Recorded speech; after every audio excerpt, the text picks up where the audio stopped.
All right, we're gonna do optional machine learning lecture. So I'm gonna try to cut to the chase. So I would ordinarily do more of like a introduction thing, but just to get uh, to be practical and get something working right off the bat, I'm gonna skip some of that. And you can find this if you go to the curriculum, extra lectures, the machine learning intro. If you scroll to the bottom,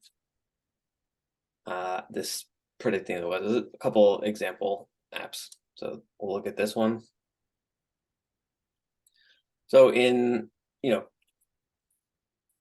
just the quick introduction. So machine learning, very fancy term, but what it basically is if you have a problem that's kind of complex or has lots of different edge cases and stuff like that, you could code that out, but then your code ends up being very brittle. It's like, if I want to predict the weather, for example, I could do something like if yesterday's weather was more than 50 degrees and yesterday's precipitation was less than this and blah, blah, blah, blah, then return this. Else if blah, blah, blah, blah. So you end up having these very, very complex if statements basically to check something.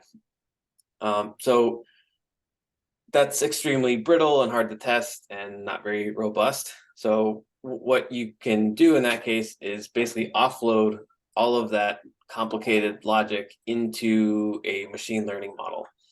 And the machine learning model is basically a black box.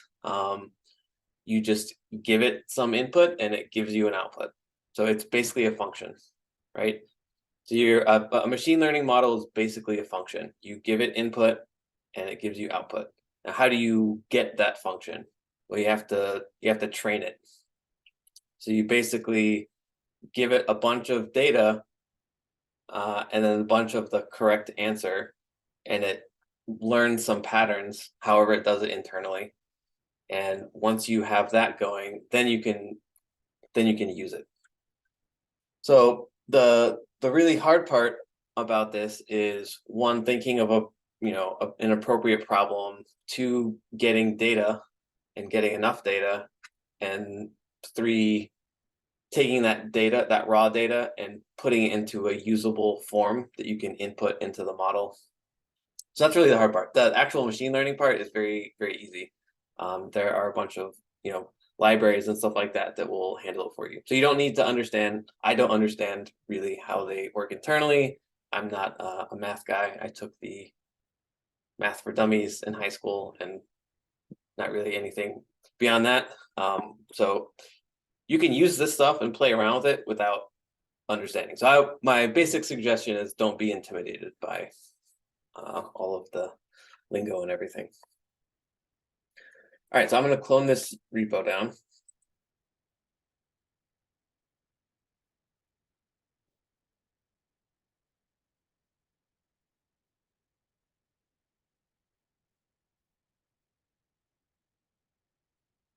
All right, open this up.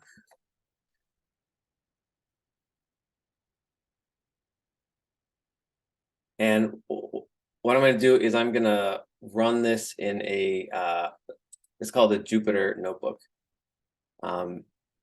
It will probably, VS Code, I think at this point, will display this nicely, but if it doesn't, it might just look like a bunch of JSON garbage. But so this is a notebook.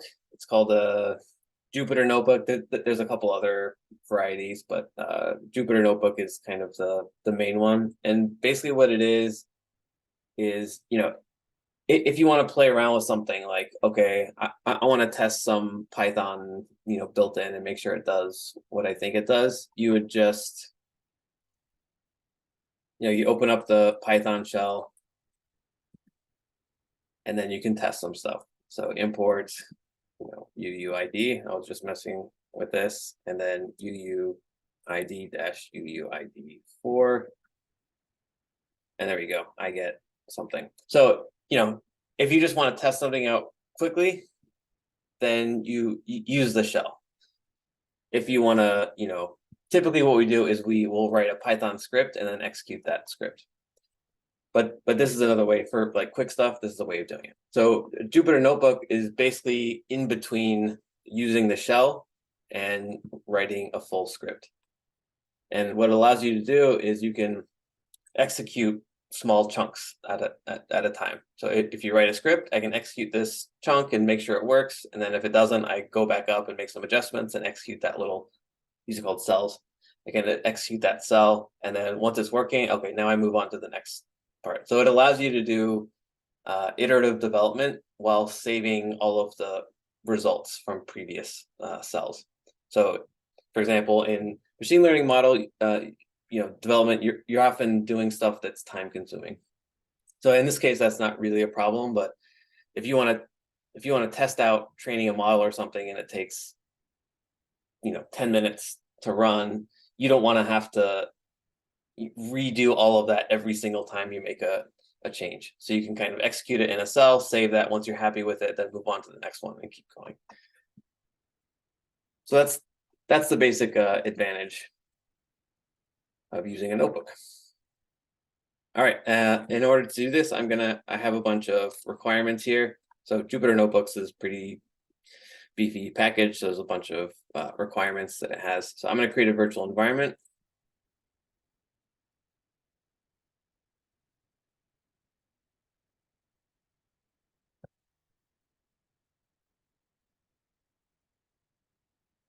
And then I'll activate it.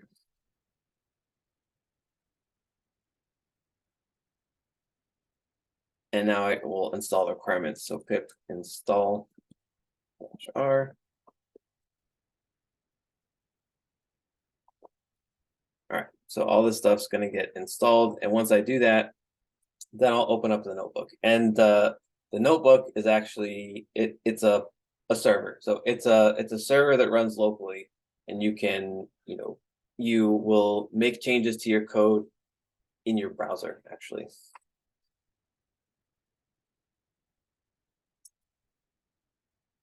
Has anyone ever used Jupyter Notebook or something similar? I saw a video. I think it was like when I was messing around with the Chat GPT trying to interface with the API, and the guy that was doing the video had like I think it was like Python notebook or something like that. Um, but I thought it was really cool. I was like thinking to myself, I was like, I might have took some better notes if I'd learned Python using that or learned JavaScript using it to where like I left the script from the assignment so that I could go back to it Yeah. and rerun it or something. Yeah, it's a pretty handy tool. It's definitely, it has its use cases. We don't teach it. We don't really teach it because it's just another thing. But I've Yeah. used like Kaggle and Collab, Google Collab. Google Colab, is that what you said? Yeah, and Yeah. Kaggle. Yeah. So if you've ever gone, so Kaggle is kind of like the, I don't know, leak code for machine learning kind of stuff. And yeah, Google has a free in-browser version called Colab, I think that's what's called. Yeah, so that also works. It's the same basic idea. I honestly downloaded this on my iPad, not knowing what the hell it was, and didn't really mess around with it afterwards. Okay. Yeah, it's a cool tool. So we'll see it in action here in a sec. And the way you can run it, you can either just type in Jupyter Notebook, and it'll basically open up, everything in this top level directory in the notebook, or you can also be specific and specify. So that's what I'll do.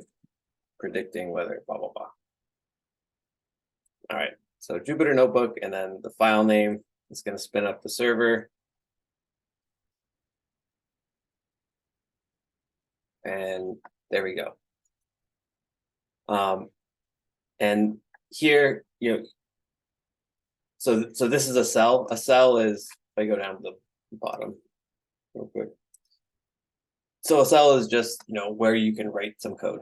And obviously it's going to be Python, but you can also write Markdown. So if you look at these, so this is a Markdown cell. So you can change it from code, which is Python, to Markdown. And then you can execute them. So the shortcut is Shift Enter. So that's what I'm going to use, but you can also go, where is it? Yeah, you can go to run and then run selected cell or whatever. Okay. I'll just go ahead and execute this.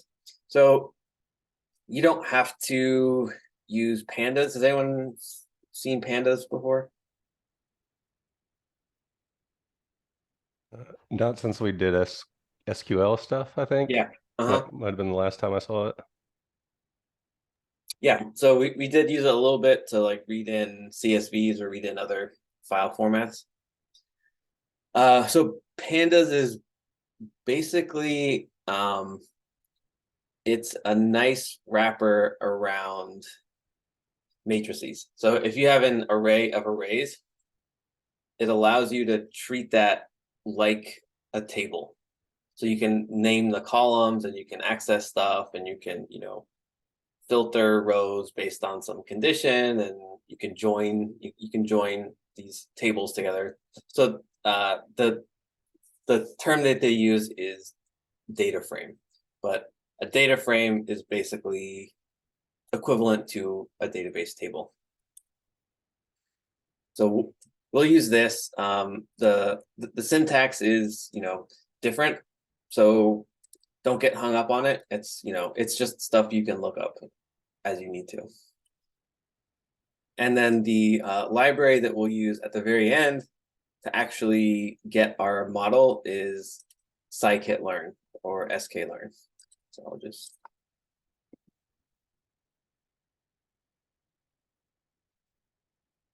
So this is a third-party Python library with a bunch of useful stuff for machine learning in it. So here we have, here the three, really there are two prime kinds of machine learning problems. One of them is classification. That's like, is this email spam or is it not spam? So if you have, specific categories or buckets that you can put stuff into, then it's a classification problem. A regression problem is typically something that's going to give you like a float as an output. So if you want to predict, the housing price or something like that, then that is a regression problem. You can also, these categories are not like totally separate.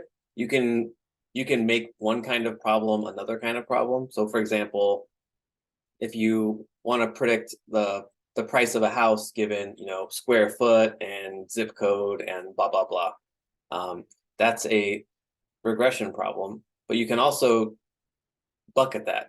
So you can say like, okay, is this house worth more than $500,000, or is it worth between $300,000 and $400,000? So you can create little buckets, and then that becomes a classification problem.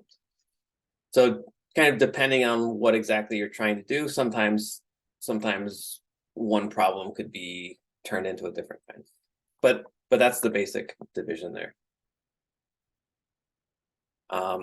So they have a whole bunch of stuff, and the API. So once you get your data in the correct format, it's really easy. So there's a bunch of these different. We're gonna look at two of them, but there's a whole bunch of different algorithms basically.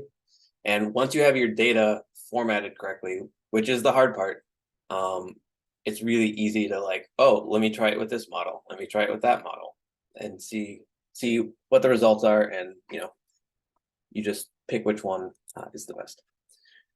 All right, so I'm going to run this cell. This will just make sure that we have everything, all the requirements installed.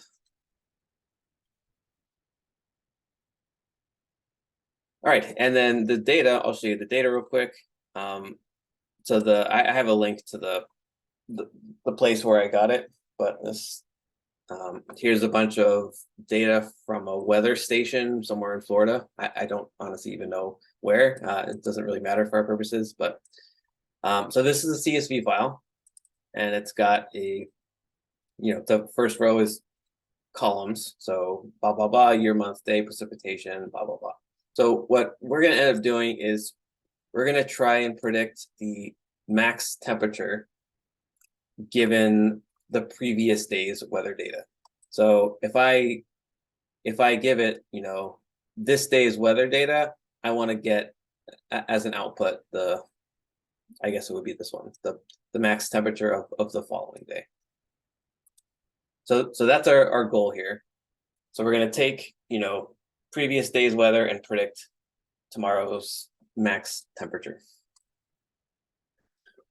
All right. So we're going to read in this data frame. So we're going to use the pandas read CSV. And then I'm actually renaming these columns because these names have spaces in them, which is going to cause problems later. So I'm just renaming all these columns to make it easier to use with Python. Okay, so here is what the data frame. So I have taken this CSV file and converted it into a pandas data frame. And here's a visual representation. So there's this method called describe, which basically gives you a bunch of summary statistics. So it's a nice way of, okay, I have a data set. Let me just, you know, take a look at top level stats. So count, mean, standard deviation, min. This is like the bottom quartile, the middle quartile, the top quartile, whatever. And you can say, you can see for year, for example, so station ID, that's not really meaningful for us, but year, the min is 1931 and the max is 2022. So you can look at this quickly and say that, okay, the data goes from, you know, 1931 to 2022, and then the month, so this should be 1 through 12, right? So min is 1, max is 12. So that makes sense. The mean is, you know, 6. So that also makes sense. And then same thing with days. Min is 1, max is 31. So this looks sane, right? And then we go to precipitation, and we say the min is negative 99.99. So that's odd. So you see something like that, and you'd expect precipitation to be, you know, either 0 or something above 0. So negative 99 is a bit strange. So that's something that you would want to look into. And we see the same thing with temperature, right? The minimum temperature is negative 99. Like maybe that could be a thing. And then so max and min are both negative 99. So that you know, makes you suspicious. And if you take a look at the data, you can see that a lot of this stuff is negative 99. So this is from 1931. And if we scroll down, once we get to wherever we are, anyway, at a certain point, yeah, my computer's being greedy. So in March, those negative 99s go away. And there's actually a few other spots where negative 99s occur. But in either case, the reasonable conclusion you would probably come to is that 99.9 is not a real value, right? That's not an actual measurement. It's what's called a sentinel value. And it probably stands for we don't have data for this. So instead of having a null or something like that, they just used negative 99.99. Why did they use negative 99.99? I have no idea. You'd have to like dig into the data and look at the actual source, and there's probably some reason why they did that. Their system, like you had to put in a number or whatever. So real world data has often got, you know, oddities like that. So it's important to take a look and do a sanity check and make sure that, you know, your data is what you think it is and it's not missing a bunch of stuff or it's not corrupted in weird ways. Okay, so yeah, we can also use the head method. So weather is now a data frame. So that's this right here. We converted the CSV to a data frame, and now we can use different stuff on it. So head is another kind of convenience method to allow you to see some data quickly. It basically, by default, will just give you the top 5 rows. But yeah, so you're looking at that here, and you can see, okay, this doesn't really make sense. So when you get data like that, either null or this is effectively null, you're going to want to either remove it or somehow like fix it, basically. And there are a few techniques you can use. The simplest thing is just to remove it, and that's what we're going to do. You can also use more sophisticated techniques, like you could make it the average of the other rows. So for example, max temperature of -99. Instead of just removing this row entirely, because then we're going to lose, well, we're not really losing much data, but let's just say that, you know, we really don't want to lose any data if we can avoid it.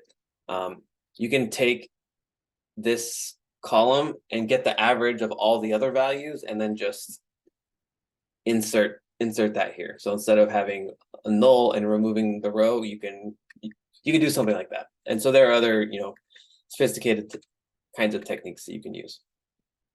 I got a quick question, Chad. Yeah. I'm assuming using pandas that can format JSON into a table like that. Probably. I don't know that I've tried, but it should be. Let's just look it up real quick. If I was to get data from an API. And if not, you could just write a script that would read in the JSON file and convert it into a CSV or whatever. But just 2 JSON.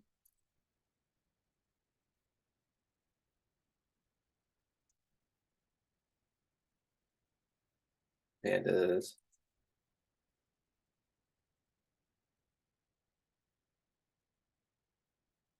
Yeah, there is a method here. So you can give it a URL even, or a local path on your system. Let me see if there's an example.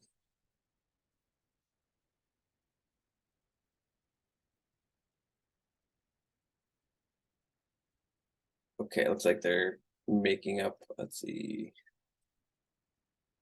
Yeah, so here's some JSON. So yeah, you can look into how to do that, but it looks like it's definitely possible. And if the built-in 2 JSON doesn't do what you need, then it should be pretty easy to write a script to pull out the data that you need. Okay, so we're just gonna drop that. Any row that has basically a -99 in it, we're just gonna drop it. But before we do that, we're gonna just do a sanity check, because, you know, in this case, this is 35,000 rows of data, but you might have, you know, 100,000 or 1,000,000 or more rows, so you can't really go by hand and check everything. So this is basically a sanity check. Like, okay, if all of our data is bad, or almost all of it is bad, maybe we need to find another data set or think of a different strategy. But in this case, the bad rows, there's 1,000 out of, you know, 30,000 plus. So I think for our purposes, that's fine. So we're not going to really, this is still a usable data set for us. Okay, so now we're actually going to remove that data. So anything that had a sentinel value, we're going to remove. And if we check the head again, the top 5 rows, you can see now it starts at March 1st. So we've done some initial processing. Okay. Now that we have this basic data and we've done some initial processing, what we have to do now is think of features. So if our goal is to predict tomorrow's max temp, then what features, i.e. what columns here are going to be useful to us in doing that? And you can make reasonable assumptions and guesses, and that's good. But you can also, sometimes there are things that you wouldn't think of that actually are informative in helping create a more accurate model. So it's something that you have to basically play around with. So you start with like reasonable stuff, and then, for example, the station ID. There's only one. All this data comes from one station ID, so that's not going to be informative or helpful. That's not going to help us, differentiate one day's temperature from another. So we can get rid of this. The year, is this helpful or not? Maybe. It could be or it could not be. So I would say, like, just initially that's a maybe. The month, probably like the month would affect the temperature.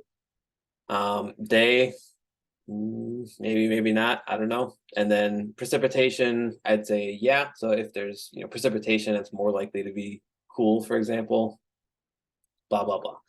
So you can go through, and then in addition to these features that you already have access to, you can also, if you want, you can create either derived features from this. So for example, I don't know, if you want to create some score that's like, the square root of precipitation times max temp or something like that, you can create some other derived feature and use that. So that might be informative. You can also pull in external data. So, if you have other data for, March 1st, 1931, like it could be anything, right? If you want to pull that in and try to incorporate it, you can do that as well. So we're just going to keep it simple and use just the data that we already have. So here, we're basically going to drop the station ID, and we're also going to drop the mean temperature. And we're going to drop the mean temperature in part because when I was playing around with this last night, there was some issue, and so there's some weird thing happening with mean temp. I'm not quite sure what it is, so I'm just going to drop it. But this is probably something that could be useful in determining that. But anyway, so I dropped it.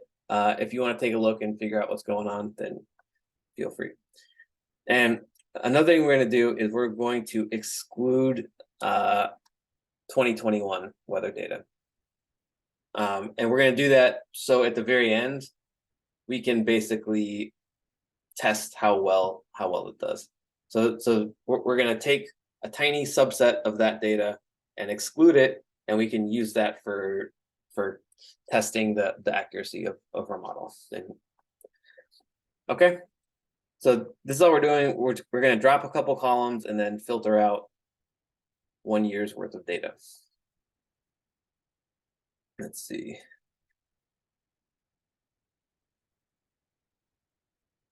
Interesting. Station ID mean temp. Maybe I forgot to run a previous cell.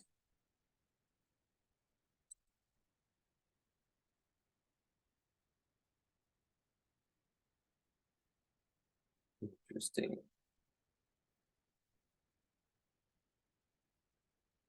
All right, so I don't know why that is happening. I'm gonna start from the top and rerun everything. We'll see if that clears it up. So one issue with notebooks is that, like, you can run it top down, but it actually will save all the values.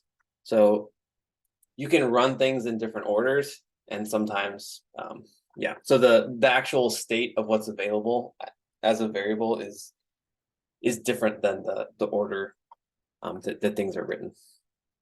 All right, so I'm gonna just I'll do this restart kernel and run all cells.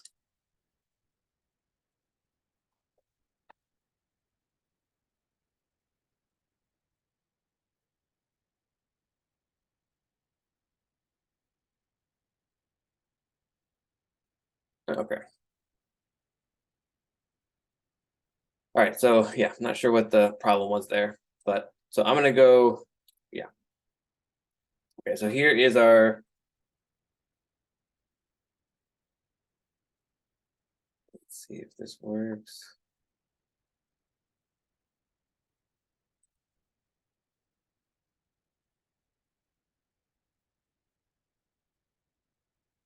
All right. So I'm going to stop this, and then I'm going to go back to the top, and I'm just going to execute these one at a time rather than doing the whole thing. I'm going to restart and clear everything out.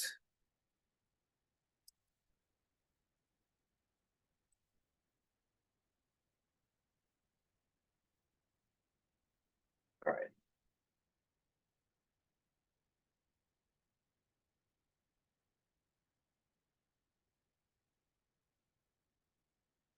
There's one reason not to use notebooks as a general purpose thing. All right.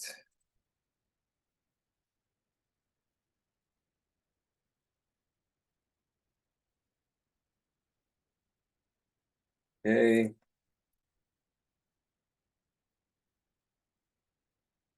All right. So I'm going to add another cell here real quick just so we can see what our new data frame looks like. So weather dot head. So we've removed the station ID and mean temp here.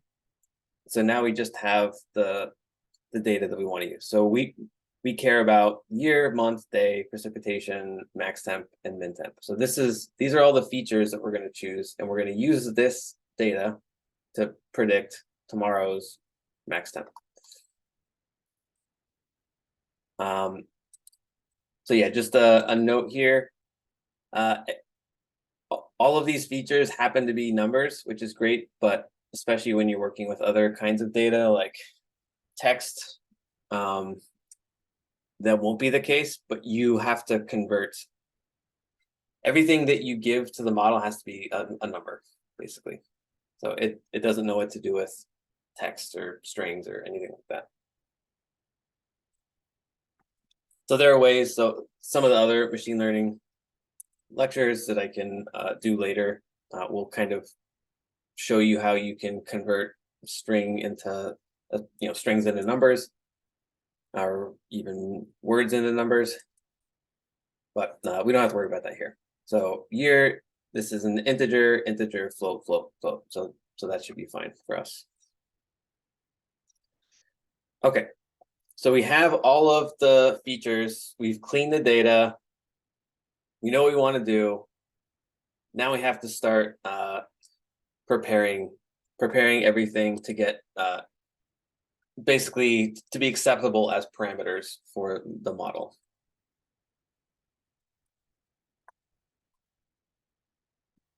And unfortunately, there's a machine learning convention that uses, capital X and lowercase y, or capital and lowercase x's and y's, which I wish weren't the case, but it is the case, so you'll see it everywhere. So the capital X here means that these are all the input observations. So the actual weather data that I have for yesterday. So all of yesterday's weather data, we need to separate out into this variable called X, and then all of the correct answers, right, we're going to put in something called lowercase y. So we're taking all of yesterday's weather data and all of tomorrow's max temp, and we're going to put these in two separate arrays.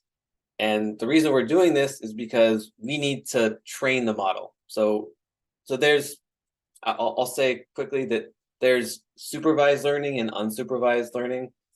We're just doing supervised learning. So supervised learning means I know what the correct answer is for my training data.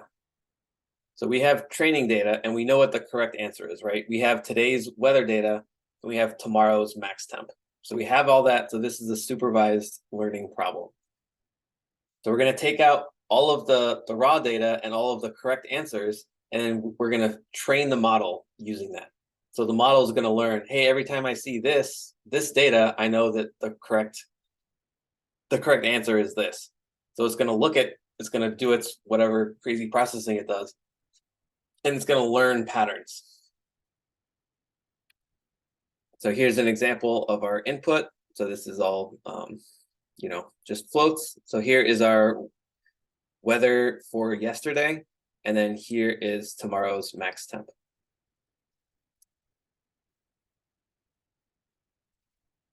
So another thing that you'll have to do is what's called a train test split,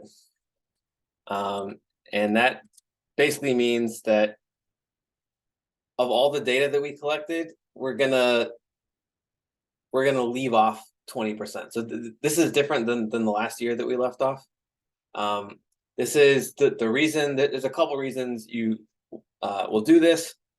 One is you can use it as an accuracy check for the model, but two, you want to make sure that your model is not overtrained. So what can happen is if I give my model a bunch of data, right, and it learns the data too well, it's too precise, then when I actually go to apply that to other data that it hasn't seen, it doesn't work very well. So you actually want, yeah, it seems strange, but what you actually want is you don't want your model to be too good. If it's too good, then that probably means it's overtrained. It's learning all the little quirks of the training data too well. So yeah, one way to avoid that is to split out your data. That's just how it is. I mean, it honestly seems kind of odd to me, but that's how it is. Okay. So here, all we're doing is we're taking in all of the capital X is the weather data for yesterday, and lowercase y is tomorrow's temperature, or actually, yeah. Let's say the uppercase X is today's weather data, and lowercase y is tomorrow's max temperature. So there's a built-in function that helps you do this. You can also just do it yourself, but this is convenient. All right. So let's go ahead and take a look at some of the data. So X train. You can see that it's a list of lists. So each of these inner lists is weather data for a given day, and then X test is the same thing, except there's just 20% of the data, as opposed to this is 80% of the data. And then Y train, this should just be the predicted max temp for tomorrow. Okay, so it's just a list of temperatures for tomorrow. Okay, so we have all of our data now. We've done all the processing. So this is ready basically to be inserted into the model. So we're gonna choose what kind of model we use. So, I somewhat randomly chose this one and this one. And you can look at the documentation. So scikit-learn. Let's go to regression.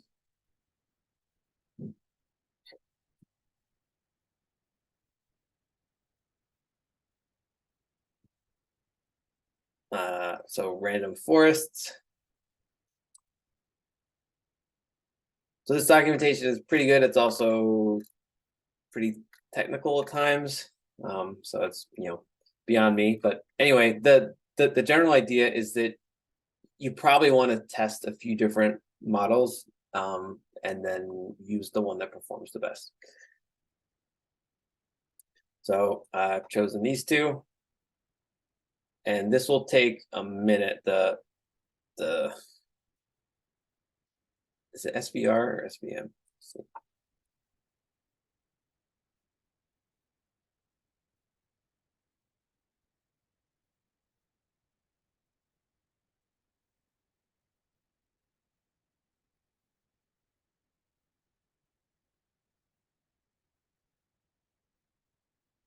Okay, so this one is trained now. This one will take another minute.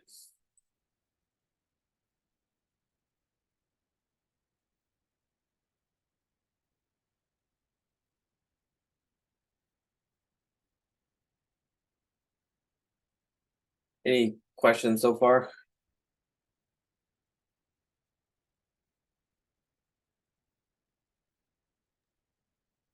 Yeah, I don't know if you included it, but you should be able to check your overfitting based on like the difference of the test data prediction to the actual test data, I believe. Yeah. I don't know if Yeah. you included that down there, but I didn't include that here for the regression model because it involves doing more complicated math stuff that okay. But yeah, Yes. you can. I've kind of ignored that part of it. For the other stuff where we're doing classification problems, I do show that, but yeah, that's good to call out. Yeah, I think it's called mean square of the error, MSE is what they use. Yeah, there's a few different ways. I think that's the main one.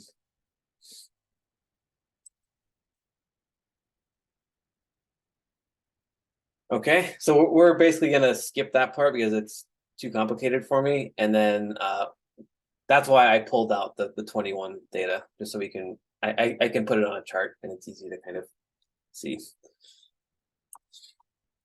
Okay, so yeah, so we have our data, we've processed it, we have two models trained, so now we just want to take a look at how they actually do, because this, so we've basically, like, we have our model now, or we actually have two models.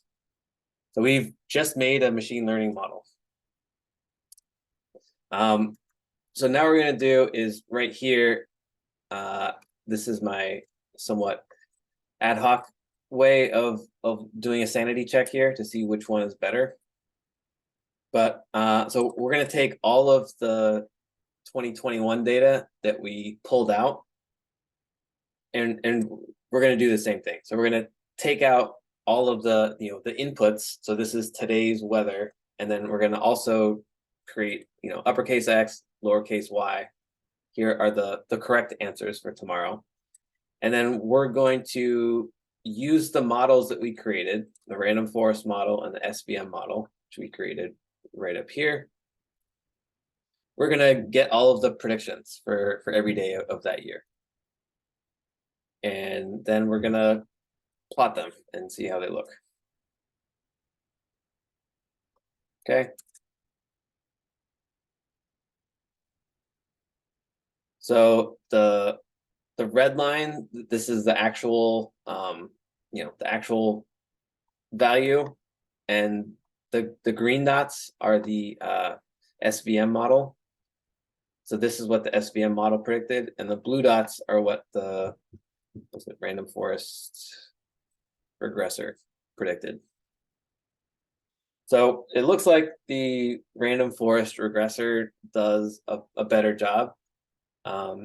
You could try different models. At this point, if this were like a real thing, you would want to try different models. If you noticed one, like a real standout, then and you decided, okay, this is a standout, I want to use this one, then you can also do what's called hyperparameter tuning. So there are different parameters that you can play around with to try and fine tune this stuff. You can also go back and try adding different features or removing features, or so there's a lot of iterative playing around and seeing what works best, which is kind of why people use notebooks for this stuff. So that's basically it. So I'm going to say that this random forest, the blue dots, this is what I want to use. So we have a model. What do we do with it? So if you want to use this as part of your Django API, right? So I want to make a call to some to some endpoint in my API. Someone gives me today's data and I want to return to them tomorrow's predicted weather or max temp. You don't really want to have to go through all of this stuff, right? Like read the data in, process it, train the model, and then make a prediction, right? Because you're just going to repeat all of that stuff over and over again. So what you can do is you can actually save. You can save the model. And the way you do that is you use Pickle. So this is a built-in third-party Python, not third-party, a built-in standard library module in Python. And it basically allows you to save objects, right? So you can save like a list or a dictionary or whatever in a file. So it's a binary file, so you won't be able to like look at it, but you can save it there. And so pickle.dump, and we're saving the model, and then we're saving it here. You know, the file name is bestmodel.pickle, and WB is write bytes. So this is the mode. Okay, so we've saved it. So right here now, this is our actual model, which we can't really see, but it's there. And then when you want to use it, you just read in the file, you open the file, and then you can feed it in a prediction. So you call it just like a function. So whatever the model is, in this case, it's a random forest regressor. We call predict on it. Predict is the method that we used up here. So this is a method on this class, the random forest model class. And then we pass in data, and we get the predicted weather. So that's pretty much it. I'll also, any questions there? So I'll now show you an actual example of using it in an API. But any questions about this?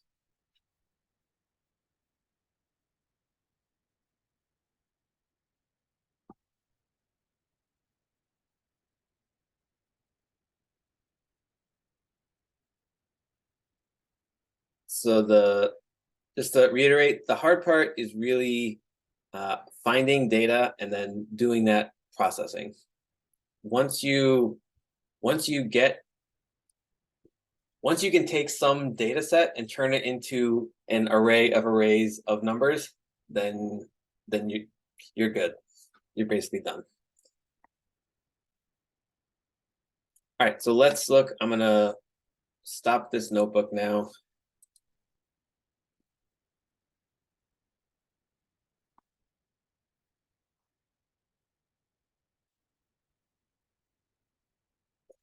All right, so I have a little API. So here's the server code. So let me just actually move. Let me check the Docker file. Yeah, so I'm going to copy this over.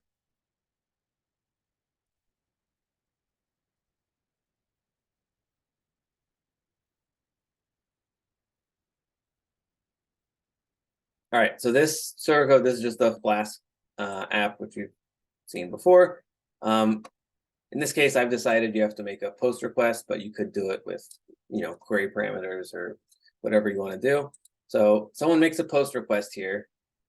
I'm going to pull out the data, and I'll show you the Postman request here in a second. But we're going to pull out data, which is going to be an array of arrays of integers representing today's weather. And then we're just going to call this. We're going to call predict on it and then send it back. So that's pretty much it. Once you train the model, you save it as a file. And then when you want to use it, you just read in the file. And then magically you have the object that you can use. All right, so I'm going to run this Docker file. So I'll build it first. So Docker build -t, and we will call it ML API.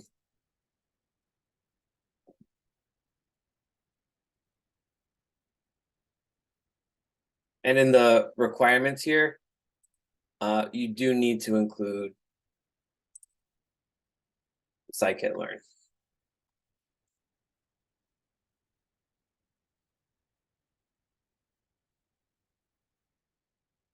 All right, any questions while that gets built?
Does anyone, just curious, and no pressure, does anyone think they might try to include machine learning stuff in their projects?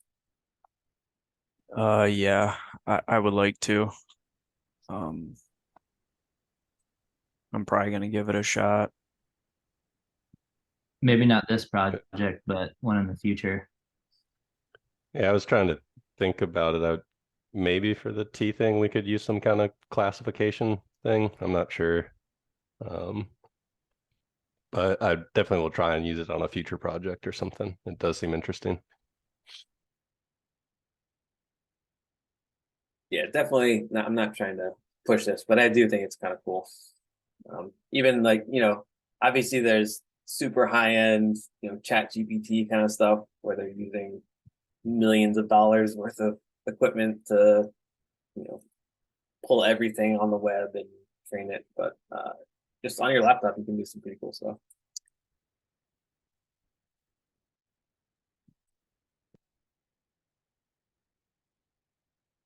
This does kind of fit into a project I wanted to do for weather, or I don't want to predict the next day's temp, but I want the humidity for rock climbing, or like how Yeah. dry it is outside. Yeah.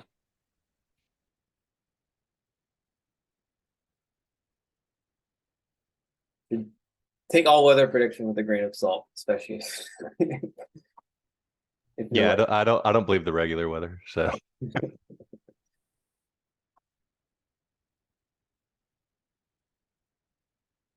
all right, so this should be running now. So we have this API, and I know this is a global variable, which is a big no-no, but you could do some other. Basically, you could put it in its own class and work around that, but it's fine. So we'll do that, and then to actually hit this, so we're gonna have to make a post request to whatever, and we'll have to include this data. So I have this already good to go here, and we'll look at the body, and the body of the request, it's just JSON. It's expecting something called data, which I could change to whatever I want here, but there you go. And then the actual data that I'm going to feed in, and let me send this, and we get back JSON as a result. I mean, what if your training data is dynamic? Like when a user clicks on a stock, I need to train all the data from that single stock within the last year. I You could do that, but then your API call is going to take a while every time. So I would have pre-trained a pre-trained model or models. And if you want to just do it on a subset, you could just choose, a few stocks, like, top 3 stocks or whatever. You could have that feature available just for some subset of them. Yeah, or maybe I just do like the Dow Jones or S&P 500 or something. Yeah, it depends. I would, like any feature, start with one and then see how it goes, and you can try and scale up if appropriate. But yeah, so this would be something like this would work for, a single stock. You could also you could try making like a general stock predictor model, but I don't know how useful that would be. You could also include the stock's name, so you could have a very large training data set, which in one of the columns would be the name of the stock. So you could try doing that as well. Okay.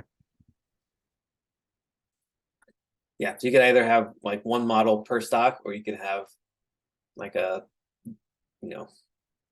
pick whatever top 100 models and just include those as, or pick 100 stocks and use those as columns. Okay. Yeah, that makes sense.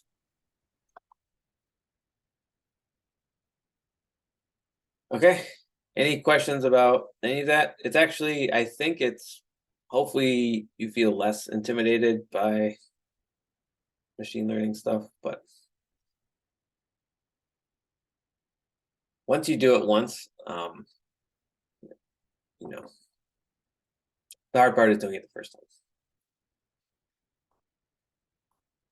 All right. Let me stop recording.